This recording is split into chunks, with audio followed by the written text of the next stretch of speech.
So ngayon guys, bubuksan natin yung Selecta Ice Cream Cream Day 3 in 1. So mayroon po itong tatlong flavor, choco, kiso at tobe.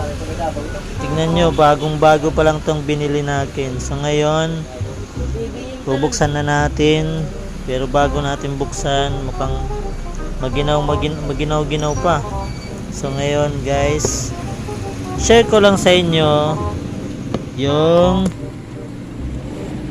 teka muna.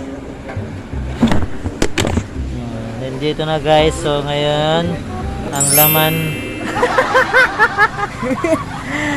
lugaw. Nasaan po yung mga